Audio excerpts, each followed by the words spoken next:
Sveiki, penktajame epizode Kerniaus laiškai iš ateities podcast'e mes kalbėsim apie filmą Tiesos diena Disclosure Day. Spielbergas tikrai sukūrė vėl naują šedevrą ir aš kalbėsiu šiandien tarsi per dvi tokias dalis. Pirma dalis yra tiems, kas filmo dar nematė, kodėl verta jį pažiūrėti ir koks yra platesnis kontekstas. Antroji dalis tiem, kurie jau matė. Dėl to, kad noriu pasidalinti savo įspūdžiais, ką tik buvau tame filme šį savaitgalį kartu su tėvais ir ką jisai man reiškia, ką jisai reiškia mano gyvenime ir kaip tai siejasi galbūt su mano kai kuriomis patirtimis. Tai šita antroji dalis skirta tiems, kas filmą jau matė. Tai pirmiausia kontekstas, kad šis filmas nebereikalo yra būtent šiais metais, šiuo metu, šią vasarą. Aš jo labai laukiau jau nuo šios žiemos. Gal net praeito rudens. Jūs galėjote pastebėti, kad Pentagonas po truputį išviešina informaciją apie neatpažįstamus skraidančius objektus, dabar jau pervardino kitaip, kad tai yra neatpažįstami fenomenai, kurie vyksta ore ir panašiai, dėl to, kad iš tikrųjų tai nebėra kalba tik tai apie kažkokius ateivių laivus ar kažkokius objektus, bet taip pat apie gerokai sudėtingesnes formas, kurias mes galime matyti kaip šviesos sferos rutulius ar panašius dalykus. Tai nepavadinsi to dalyku ar objektu, tiesiog kažkokia energija. Tai taip sutapo kaip tik, kad prieš 2 dienas, birželio 12, Pentagonas jau pasidalino trečiąją porciją informacijos, tačiau nepaisant to, kad atrodytų, kad po truputį viešina, tikrai žinau, kad nemažai žmonių galvoja, kodėl negalima visko iš karto, kodėl negali būti geros kokybės video medžiagos, mums pateikė ten kelių dešimtmečių senumo informaciją arba tokios prastos raiškos, kad net sunku patikėti, kad kodėl aš ar tu su telefonu galime nufilmuoti geresnės kokybės medžiagą, negu mums duoda Pentagonas. Bet, truputį vėliau pakalbėsim apie šitą dalį, kodėl vyriausybės renkasi tokią keistą komunikaciją dalimis, kodėl tokios prastos kokybės ta informacija, bet pirmiausia, tai noriu pakalbėti apie filmą. Pats Spielbergas sako, kad tas filmas nėra science fiction, tai nėra mokslinė fantastika, bet tai yra mokslinis kūrinys ir jisai tiki to, ką daro. Ir taip pat tikiu ir aš. Žiūrint filmą, nesiūlyčiau labai stipriai galvoti apie tai, kad kurie vaizdai yra sukurti filmo kūrėjų, kurie vaizdai galbūt gauti kažkokiais kanalais ir atskleisti kaip tikra dokumente informacija. Svarbiau yra pati žinutė ir pats turinys ir pats siužetas. Tai šiame filme jūs pamatysite tokius dalykus kaip šviesos kalba, kaip pagrindinė herojė Margaret kalba pati savo nesuprantama kalba ir niekas iš auditorijos praktiškai nesupranta, kas ten yra per garsai, išskyrus vienas žmogus planetoje, tai yra Daniel. Ir šis herojus tarsi antra jos pusė, nepaisant to, kad jie dar nėra gyvenime matėsi arba bent jau to neatsimena ir vėliau jūs matysite, kaip filme viskas gražiai išsirutulioja, bet aš neprisimenu, kad kuriame nors kitame filme aš būčiau matęs, kad šviesos kalba, visatos kalba kažkas kalbėtų. Turbūt mažiau stebina, kai žmonės kalba keletų kalbų ir yra poliglotai, Taip pat man labai paliko įspūdį tai, kad šiame filme yra labai stipri intuicija ir misijos įgyvendinimas, net ir tuomet, kai žmogus iki galo nesupranta, kodėl tai iki galo daro arba ar tikrai pasiseks, bet kažkoks yra viduje tikėjimas ir vidinis žinojimas. Irgi nesu matęs stipresnio filmo, kuriame taip stipriai tai atskleistų. Tiem, kas dar nematė, aš ir nepasakosiu detalių, kad tiesiog to ir neparodyti. Ir be abejo, kad filme, jeigu tai yra Disclosure Day, jeigu tai yra apie nežemiškos gyvybės formas, tai galima tikėtis irgi tam tikrų vaizdų ir siužetų, kurie be abejo kažką apie tai atskleistų. Ir taip, filme yra tokių vaizdų, kurie gali jūs sukrėsti. Tai tie, kas labai jautrus, sakyčiau, eikite į filmą ne po vieną, eikite su kuo nors, tikrai bus lengviau. Aš tikrai nekartą ėmiau mamą už rankos, kad jai būtų ramiau ar drąsiau žiūrėti tam tikrus siužeto momentus. Va, dabar kas toliau? Iš tikrųjų, aš manau, kad šitas filmas padrąsina visuomenę užduoti savo klausimą, kad gerai, kas jeigu šis filmas yra tiesiog mokslinė fantastika, nieko tokio, tiesiog tai bus vienas iš filmų, kurie galbūt kaip, nežinau, visa kita, ką esate matę prieš tai, nepriklausomybės diena, kur apie ateivių invaziją, ar ten kokios nors keistos gyvybės formos kaip grobuonis, ar dar kokie dalykai, kaip tai bebūtų, be abejo, kad turite teisę žiūrėti į tą filmą kaip tai. Tačiau leiskite savo pagalvoti, kad o kas, jeigu tai yra bent iš dalies tiesa, ir net jeigu šiandien nereikia dėl to nuspręsti, ir net jeigu šiandien per mažai įrodymų yra apie nežemiškos gyvybės formas arba kokybė jums netrodo pakankamai tikra, bet tiesiog savo užduoti klausimą, kad galbūt iš tikrųjų visą tai tokia didelė, kad būtų naivu tikėtis, kad mes esame vieninteliai ir galbūt šis filmas yra viena iš priemonių susipažinti su tiesa, arba bent iš dalies tiesa, kas vyksta.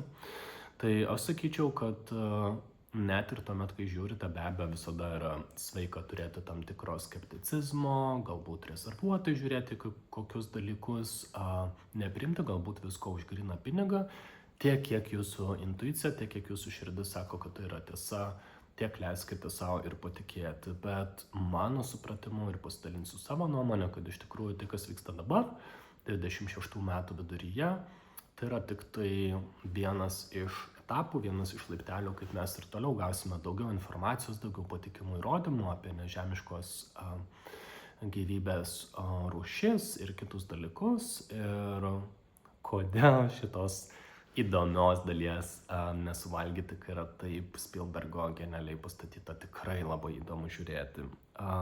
Ir labai nemažai spiritual toje bendruomenėje iš tikrųjų kalbama, kad 27 metai bus esminiai metai ir per vieną iš hipnozių, tai buvo dar rugsėjo mėnesį, aš irgi klausiau savo pasąmonės, kad ar aš turėsiu galimybę patirti, pamatyti, suprasti ateivius taip, kad iš tikrųjų tai būtų taip akivaizdu ir nepaneigiama, tarsi tai būtų covidas arba kažkas, kur tu negali apie tai nekalbėti, tu negali to ignoruoti, tu negali sakyti, kad to nėra, tu gali be abejo turėti nuomonę ten skiepytis, nesiskiepyti ir taip toliau, nekalbant apie covidą, bet bent jau niekas tarsi nekalba, kad ar ta liga egzistuoja arba panašiai. Tai aš tikiu, kad labai panašiai 27 metais, gal šiek tiek toliau, tikrai nenoriu būti tas, kuris pranašauja kažkokias konkrečias datas, bet tikrai artimiausių metų savo gyvenime turėsime galimybę peržengti labai įdomų visuomenės sąmoningumo slenkstį, kuomet mes suprasime, kad tikrai mes visatoje nesame vieni ir niekada nebuvome vieni. Tiesiog ankstesnės civilizacijos galbūt susidūrė su tuo aiškiau, istorija nuo mūsų dalį informacijos nuslėpia, arba jinai tiesiog sunkiai paaiškinama, dėl to jis neaiškina, nelysiu į detalės, bet tiesiog yra kaip yra. Ir prieš sakydamas ačiū tiems, kas dar filmo nematė, noriu paminėti vieną svarbų dalyką. Mano manymu, žmonija turi teisę žinoti šią informaciją ir valdžia be reikalo iki šiol galvoja, kad tai sukels paniką žmonių protuose, nežinau, finansų rinkose ir visur kitur, kad žmonija nepasirengus ir taip toliau, bet aš tiesiog klausiu savęs, jeigu aš jaučiuosi pasirengęs tą informaciją suprasti ir suvirškinti, gal greičiau, gal vėliau, tai neturi įvykti per vieną dieną, ne? Bet kodėl aš netikiu kitais, jeigu aš būčiau dabar valdžioje, kodėl aš galvočiau, kad aš esu protingesnis ir man prieinama slapta informacija, tai čia tik tai man, o aš nuspręsiu, ar kiti yra pakankamai protingi, kad ją suprastų ir taip toliau. Taip, žinau, iš dalies tai už to slepiasi susireikšminimas ir atsakomybės pojūtis, kad aš čia žinau geriausiai valdžioje ir nuspręsiu, ar žmonija pasirengusi ar ne, bet tačiau kaip jie žino, ar žmonija pasirengusi ir jeigu jie galvos, kad mes dar kelis metus ar dešimtmečius nebūsime pasirengę. Kodėl jie taip galvoja, kad mes nepasirengę, mes norime tai žinoti. Tai aš manau, kad filme viena iš tų esminių žinučių ir dramatiškas siužetas yra būtent apie tai, kad yra labai stipri grupelė žmonių, kurie tiki, kad žmonija turi teisę žinoti tokią informaciją ir stengiasi rizikuodami savo darbais, gyvenimais, gyvybę, vis dėlto padaryti tai, ką turi padaryti. Tai tikrai kviečiu nueiti šį filmą ir pasidalinti savo įspūdžiais komentare.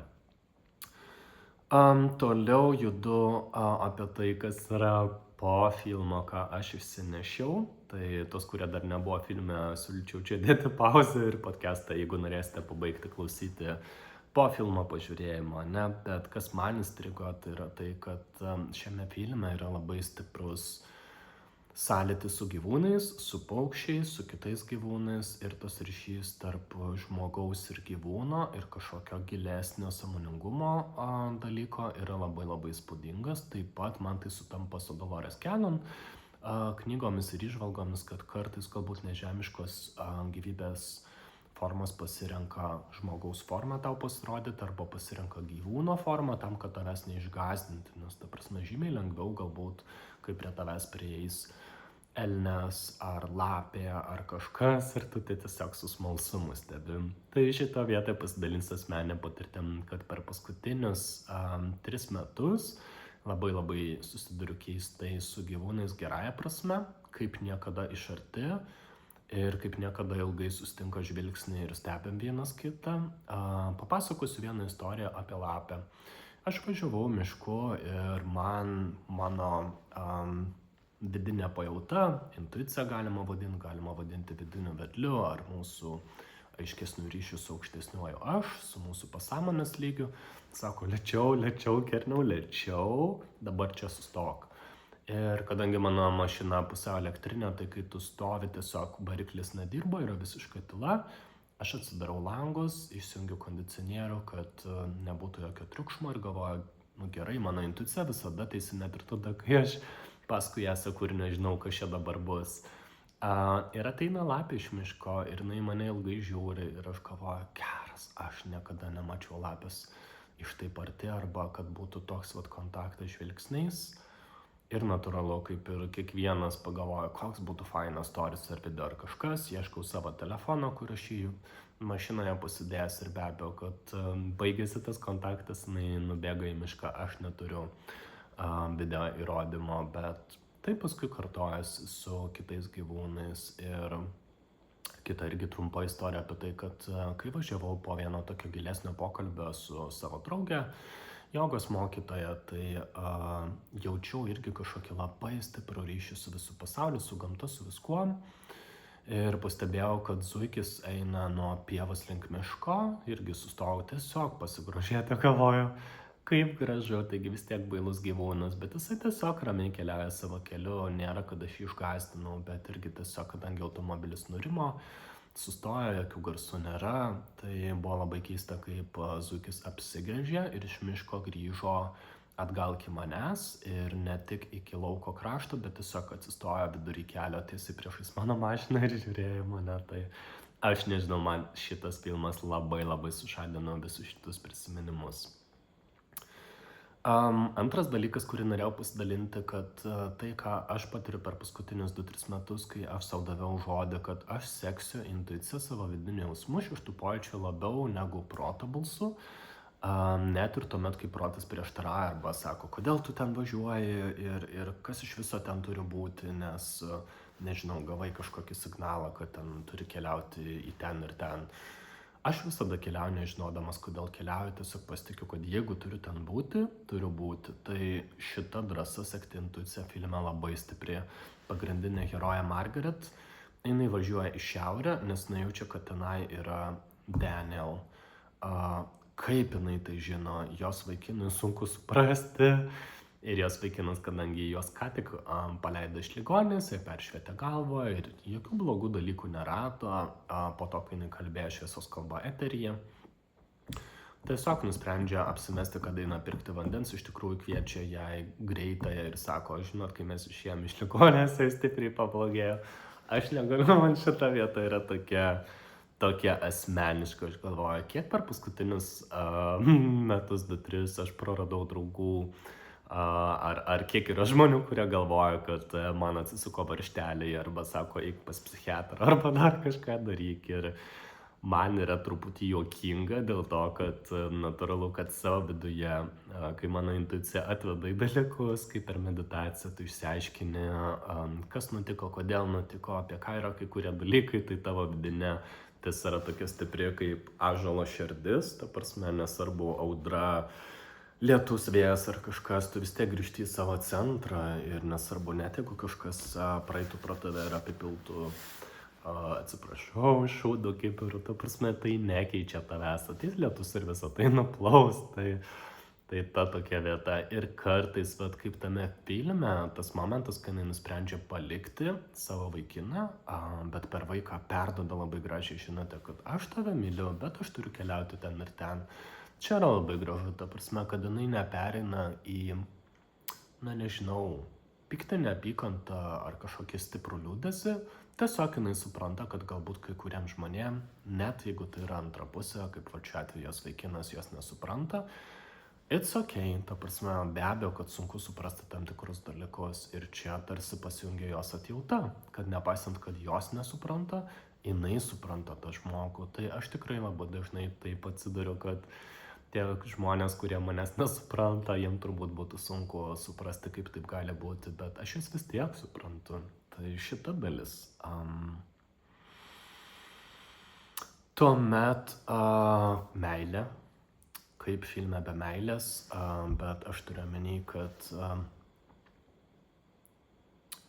meilė yra pati stipriausia energija visatoje, stipresnė už bet ką, už bet kokias pagundas, už bet kokius iššūkius, už bet kokį, nežinau, blogį, už bet kokius manipuliacinius dalykus. Meilė yra pati stipriausia energija ir ne tik mūsų dimensijoje, visose dimensijose, ta prasme, iš esmės, tas, kas sukūrė visatą, galite vadinti Dievu, visatos kūrėju, arba pačia visata, ar nežinau, dievišką sąmonę, kaip tik norite, bet iš esmės tenai pati stipriausia energija, viena iš esminių energijų, tai yra būtent meilės energija. Ir kodėl aš tai miniu, dėl to, kad filme yra keletas epizodų, bet ypač vienas man labai stipriai įstrigo. Daniel mergina, Jane, kuri beje buvo vienuolė prieš tai, jinai patiria labai sunku išbandymą ir jinai bando tai kažkaip įveikti ir jinai pastebi, kad telepatinio pokalbio metu jai padeda skausmas, kai įsirėžia į delną jos laikomo rožinio kryžius iki kraujo, jinai staiga sugeba atjungti tą telepatinį ryšį, kurio jinai nenorėjo. Ir kritiniu momentu, kai jinai jau sėdi savo vaikino automobilyje ir kai jie bando pasinaudoti, kad jinai nužudytų arba sužeistų savo mylimąjį, jinai smeigia peiliu ne jam, jinai smeigia peiliu savo į delną. Tai, ta prasme, tai tokia stipri meilė, kaip per ją tu surandi būdą, kaip išeiti iš atrodytų beviltiškos ir nekontroliuojamos situacijos, bet tu pasirinki per skausmą, per tai, kad galbūt geriau sužaloti save, bet likti ištikima meiliai. Tai šita vieta tikrai labai sukrečianti. Na ir paskutinis gal akcentas, kurį norėjau uždėti, tai vis dėlto apie pačius ateivius. Mes labai dažnai ankstesniuose filmuose ir taip pat ir šitame kažkodėl esam pažindinami tik tai su viena ateivių rūšimi, tai yra su pilkaisiais ateiviais, Greys. Mes filme galime matyti iš esmės dvi jų porašys, jeigu taip galima pavadinti, mažieji, pilkieji ateiviai iš tikrųjų yra tarsi biologiniai robotai ir jie padeda aukštesnės sąmonės ateiviam dirbti Žemės planetoje, kur yra labai tanki mūsų materija, tankus oras, tanki dimensija, 3D dimensija, ją kitos būtybės nepakeltų. Tai yra tiesiog per daug žalos būtų patiriama, nežinau, labai panašiai, jeigu aš išlipčiau Mėnulį arba Marse, ašgi negaliu tiesiog išlipti be skafandro, be nieko, mano kūnas neištvertų. Tai šita prasme reikėtų suprasti, kad aukštesnės dimensijos būtybės iš 5 dimensijos, 6 ar dar aukščiau, ta prasme, jie matyti 3 dimensiją tikrai yra labai sudėtinga. Tai kita vertus, nepaisant to, kad būtent pateikia mums mažuosius pilkuosius ateivius, tai irgi vis tiek labai gražu, nes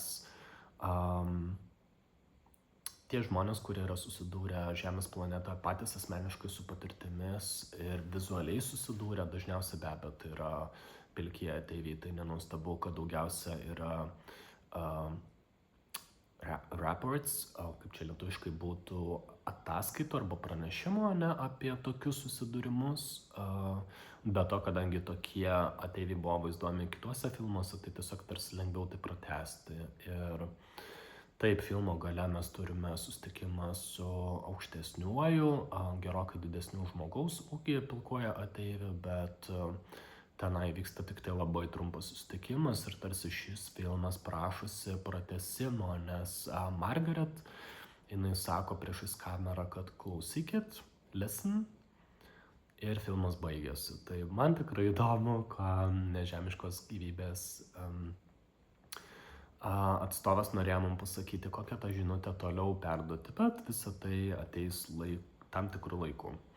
Tai kalbant apie ateivius, noriu pasakyti, kad tikrai yra daug daugiau jų rūšių, arkturiečiai, plejadžių rūšis, mantis, kurie yra panašus į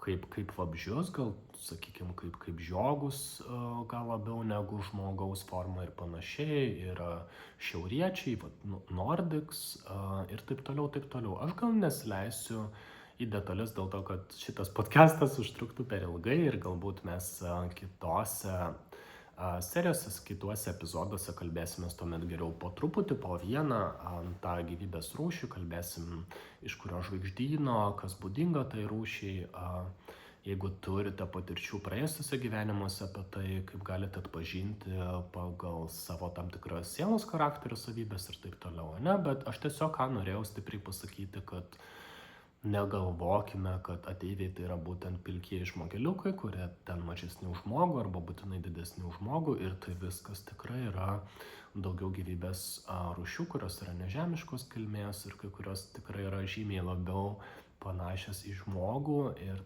tas yra labai gerai. Kodėl aš tai sakau? Dėl to, kad aš tikiu, kad 27 metais, gal greičiau, gal vėliau, bet kai mes kaip žmonija būsim supažindinami ir turėsime realius kontaktus su kitom gyvybės formomis, nežemiškos gyvybės formomis, aš tikiu, kad mes ir būsim pažindinami po truputį tai, kas mūsų sąmonėje yra lengviausia priimti ir prireiks keletos metų, kol iš tikrųjų mes galėtume priimti ir nebijoti savo vidumi tokių gyvybės rūšių, kurios mažiau panašios yra į žmogaus formą. Tai bet tą tikrai norėjau pasakyti, kad po truputį pažindinsimės, o ne, tai šitą prasme kažkiek panašu į vaikus.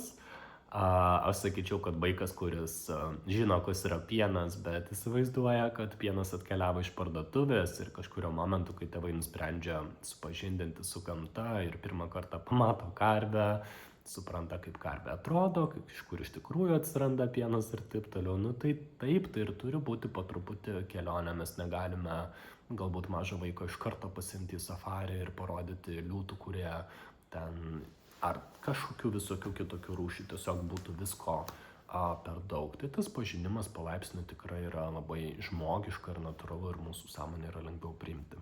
Taip. Va ir tuomet dar keli dalykai. Tai vienas dalykas apie kvantinę hipnozę. Manau, kad viename iš sekančių podcastų būtinai apie tai papasakosiu daugiau, nes kitu atveju man atrodo, kad vis užsimenu, kad hipnozė, kurią aš patyriau, mano klientai patyrė, kad istorija tokia, istorija kitokia, bet iš tikrųjų, kai Lietuvoje niekas nežino, kas ta kvantinė hipnozė, tai aš tarsi visą laiką naudojuosi kažkokią užuominą apie savo darbą, bet taip ir nepapasakoju, kas tas mano darbas, tai tikrai noriu paskirti tam atskirą epizodą, kas žino, kas tai yra, tiesiog tą epizodą praleis, ar ne? Tai jeigu jaučiate, kad jūs dominate temą giliau ir norite kažką atrasti apie save, atrakinti savo misiją, kodėl jūs gimėte šioje žemėje, galbūt jaučiatės ne iki galo savo vietoje dėl darbų, jeigu norite atrakinti šaknis ir suprasti, ar esate gyvenę kitose gyvybės formose, kitose žvaigždėse ir kokias patirtis tenai patyrėte, tai irgi kvantinė hipnozė gali padėti pasinerti ne tik į gyvenimus, kurie buvo šioje planetoje, bet pamatyti ir jeigu turėjote ir kitas jūsų patirtis, kiek tai sąmonė jums leidžia, tai tikrai kvantinė hipnozė puikus būdas atrakinti dalykus, bet kad nesukelčiau kažkokių lūkesčių, kad užtenka vieno seanso, tiesiog atėjote ir atrakinot savo kosminę prigimtį, aš noriu pasakyti labai realistinį dalyką ir pasakysiu iš savo patirties. Kai aš su kolegė kalbėjausi tomis temomis, o jinai pradėjo žygiuoti tuo prabudimo keliu ir suprasti visą tą, kas ten yra, kaip yra daug anksčiau negu aš, ir jinai tarsi gražiai pakvietė, gal pajuokavo, bet tai buvo iš tikrųjų rimta. Negalėčiau sakyti, kad juokas, kad kerniau, atrakink savo kosminės šaknis. Aš galvoju, tu blemba, aišku, kad aš noriu, tai ką man dabar padaryti, ateiti į dar vieną kvantinės hipnozės sesiją ir tada aš jau tikrai gausiu, nes mano intencija arba klausimas, kurį atsinešu hipnozę, yra būtent toks. Ir ar tai kažkokia meditacija, ar tai kažkokie namų darbai, ar tai kažkokie kiti dalykai, kaip aš tai galiu padaryti. Tai neslėpsiu, kad turėjau truputį nusivylimą, kai per savo trečią hipnozę, kurią patyriau, atsiprašau, per ketvirtą, bet ne tame esmė. Aš labai norėjau to atsakymą, labai norėjau sužinoti savo kosminės šeimos, savo kosminių patirčių dalykus ir nieko apie tai negavau. Gavau visai kitus dalykus, tos dalykus, kuriuos man reikėjo žinoti arčiausiam ateinančiam mėnesiui arba 2. Tai panašiai kaip, nežinau, natūralu, vaikai arba mes turime kažkokį lūkestį gauti ledų, ateini į parduotuvę, nori savo mylimiausių ledų ir jų kažkodėl tą dieną toje parduotuvėje nėra toks ir tu tada renkėsi iš kažko kito. Tai natūralus nusivylimas, bet ką norėjau pasakyti dabar, kai jau praėjau visą tą kelionę ir atrakinau kosminius dalykus, tai aš supratau vieną, kad tai taip ir turėjo būti ir ką galiu pasidalinti su jumis. Kodėl buvo daug ilgesnė kelionė, kodėl reikėjo pasidaryti žymiai daugiau namų darbų.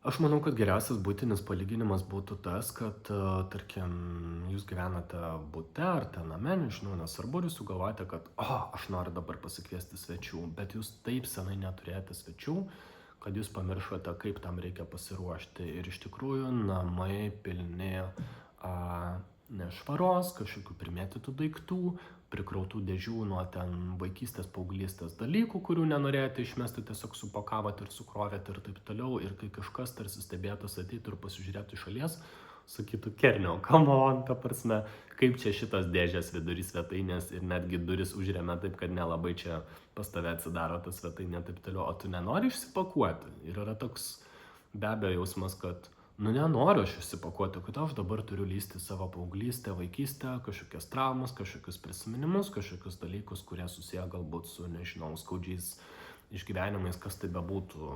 Jūs visi turite savo išgyvenimų, vieniem tai yra su šeima, kitiem su draugais, kitiem romantiniai dalykai, ketvirtiem dar kažkas tai, bet yra tų sudėtingų dalykų, kurių nesinori net išpakuoti ir galiausiai tu supranti, kad niekas neteis pas tave į svečius, kol tu neišsipakuosi ir nesusitvarkysi tų dalykų, tai galvoji, gerai, davai, pakuojamės, išsipakuojam, pasižiūrim ir tada prasideda tikroji kelionė, bet visas šitas darbas su savim, visas šitas gyjimas, visas išsikėlimas, viso to dumblo ir šešėlių ir visko, ko tu nenorėjai matyti, jis yra reikalingas.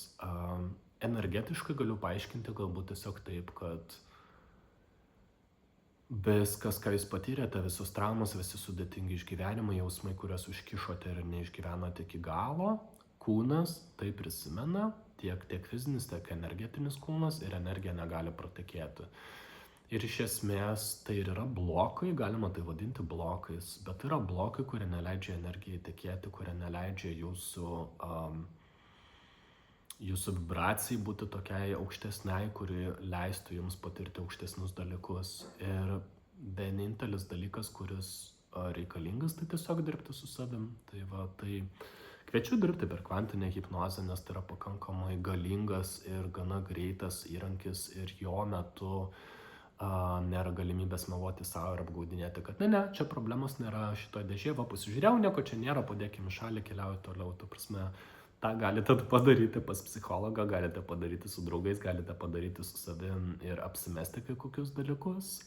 Žinau, skauda girdėti ir man būdavo skauda, nes atrodytų, Ne, aš tikrai kitiems nemeluoju, ne, aš tikrai savo nemeluoju, aš tikrai savęs neapgaudinėju, bet ir vis dėlto, kai išsipakuoji dalykus, kurie ten yra giliau ir leidėsi giliau, tu pamatai vis dėlto, kiek yra dalykų, kurių tu nenorėjai matyti ir, ne tai, kad melavai, bet iš tikrųjų neleidai savo į tai pasižiūrėti, nes kažkur pasąmoningai buvo baisu, kad ar aš tai susitvarkysiu, ar aš sugebėsiu tai dar sykį išgyventi, ar tai aš įveiksiu ir taip toliau. Tai taip, aš galiu pasakyti, kad viskas, ką sudėtingiausio, skaudžiausio gyvenime esate patyrę, galite išsipakuoti ir tai yra įmanoma susitvarkyti ir jūsų pasąmonė žino, kokiu tempu, per kiek kartų ir kurios dalykus reikia darytis. Tai tą norėjau iš tikrųjų pasakyti, kad sąmoningumo augimas yra tarsi spiralė, kai mes tarsi, kai užlipame 1, 2, 3 aukštus aukščiau ir pasižiūrim atgal, atrodo, o Dieve, ta prasme,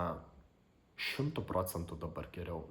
Aš esu 100% lyginant su tuo, kas buvau 50% atgal.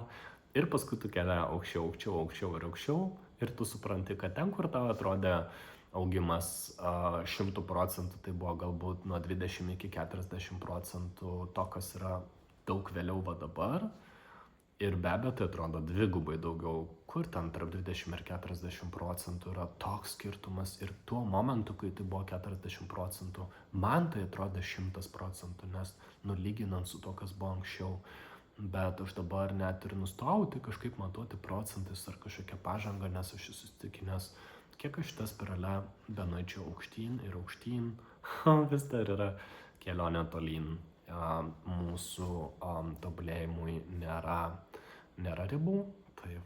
Tai šita dalis iš tikrųjų, kurią norėjau paliesti, kad vis dėlto, jeigu norite atrakinti savo kosminės šaknis, reikia dirbti su savim ir ne tik dėl to, kad atrakinti kosminius dalykus, bet iš tikrųjų pirmiausia dėl to, kad gyvenimas keičiasi į gerą. Jeigu jūs manęs paklaustumėte, ar kažkas pasikeitė mano gyvenime iš esmės, tarkim, vien jau po pirmos hipnozės sesijos pasikeitė kardinaliai santykis tarp manęs ir tėvų. Ta prasme, aš galėčiau pasakyti, kad mano yra jausmas, kad aš gyvenu Žemės planetoje versija numeris 2, kur turiu visai kitokius tėvus, negu aš juos supratau, jaučiau ir mačiau kažkaip visai kitaip negu dabar. Ir jie mane, tai vien tokie dalykai, vien tokie pokyčiai, net jeigu mes neitume į kosminės temas, jie daro darbo vertu dirbti su savim. Tai tiek šiandien, iki kitų kartų.